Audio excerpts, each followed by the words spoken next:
The notes in this lesson will cover section 2.3 and chapter 4 in your textbook.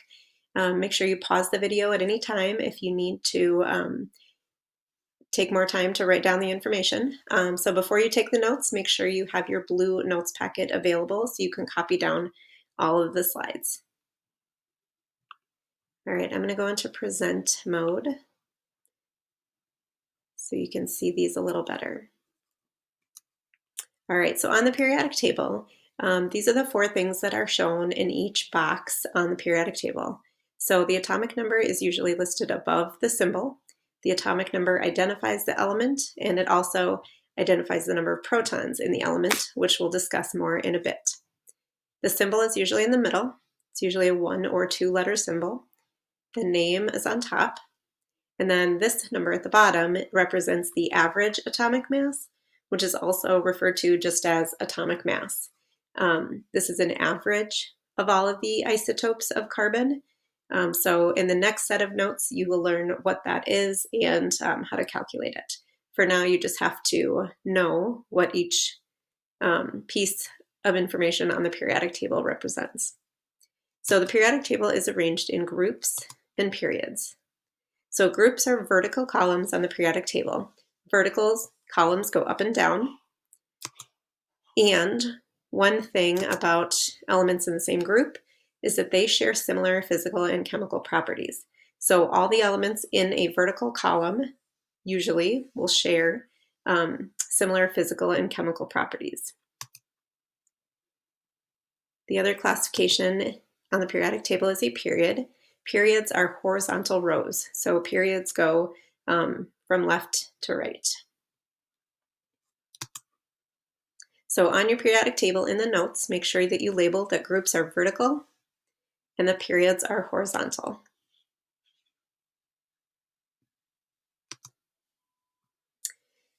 All right, so here's 3 questions for you to think about. I want you to make sure that you think about these and process and try to figure out the answer on your own before we check the key in a few minutes or on the next slide.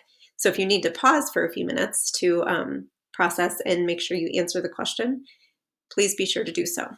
So the first question lists 2 elements that have similar properties as potassium. Question number 2 lists 2 elements that have similar properties as sulfur. And question number 3, of these elements listed, circle the 2 elements that have similar properties. So again, take a second, pause the video, look at your periodic table, take your best guess, and then unpause to check your answers.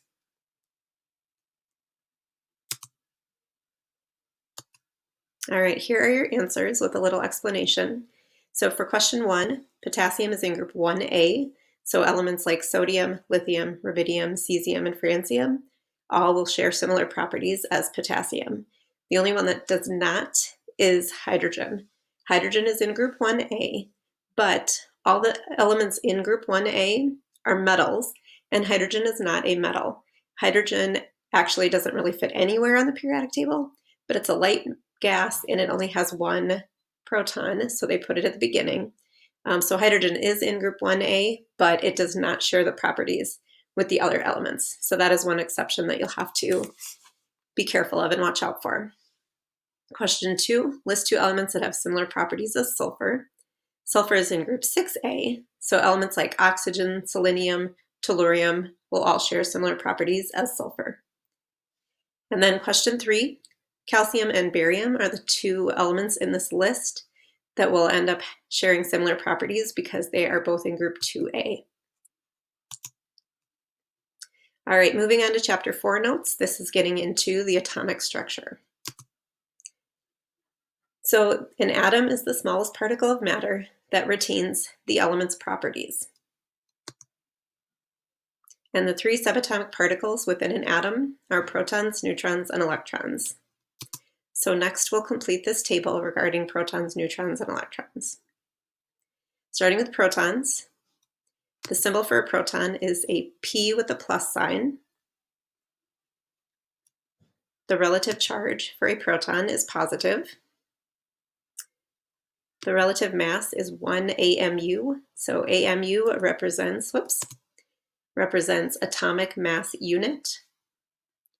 and protons are located inside the nucleus. Moving on to a neutron.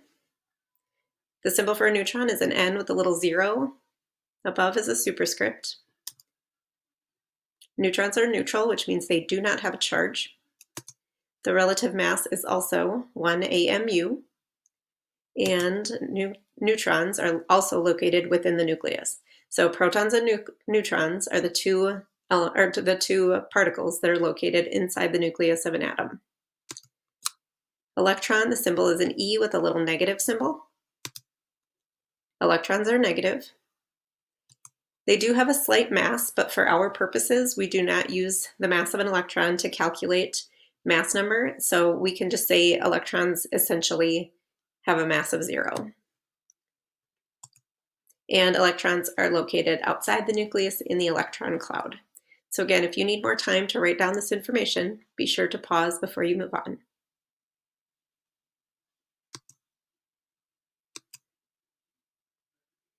The nucleus is the small, dense center of an atom, which contains your protons and neutrons.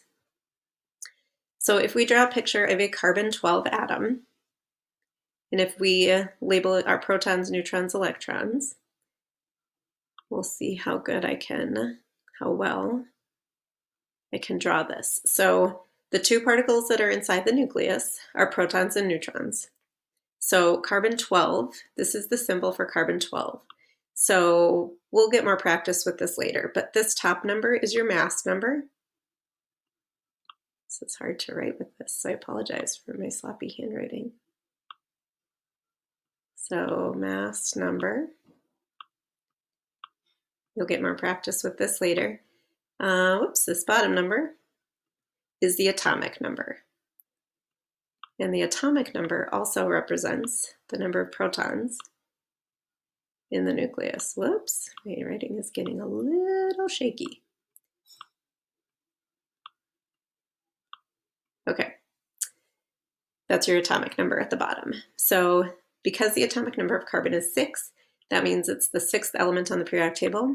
So in my nucleus, I'm going to put 1, 2, 3, 4, 5, 6 electrons, and then 6 protons. And then over here, I'm going to put that pink equals my proton. Okay, then I'm going to switch colors. So we'll do blue. Blue is going to be my neutrons. So to find neutrons, before I start adding neutrons, protons and neutrons will add up to equal this mass number. So since we have 6 protons, we are also going to have 6 neutrons in this case. So here's 1 neutron, 2 neutrons, 3 neutrons, 4 neutrons, 5, and 6. So that equals my neutrons.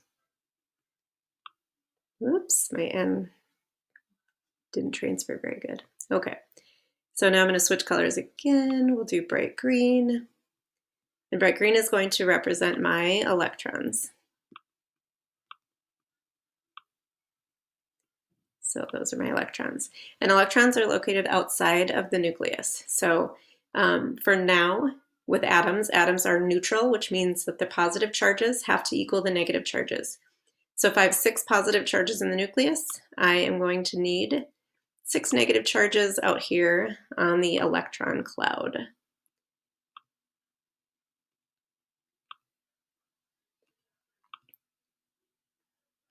So here are my 6 electrons outside the neutron cloud, and here is my nucleus with my protons and neutrons and electrons.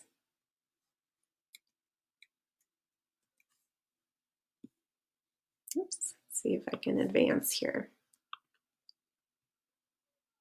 Oops, and now I got to erase.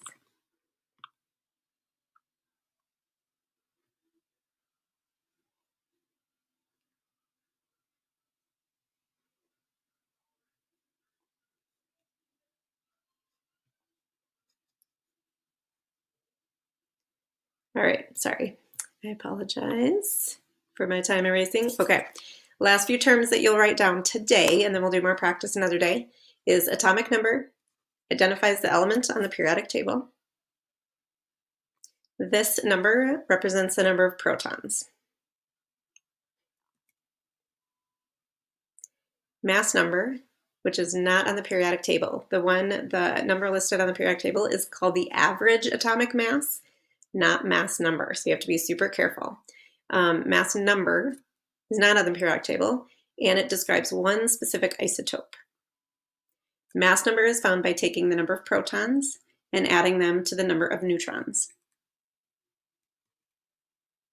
And last term for today is isotopes. So isotopes are elements with the same number of protons, but different mass numbers because they have a different number of neutrons in the nucleus. So for the rest of today and tomorrow, we'll be practicing with different isotopes. So with isotopes, we'll identify the number of protons, neutrons, electrons. You'll calculate the mass number. So we'll practice mass number and isotopes and identifying these things over the next day. And then the next day, we'll move on to average atomic mass. So again, if you need any information from this, make sure you go back and review the slides. Otherwise, we'll do more practice with isotopes in a different video.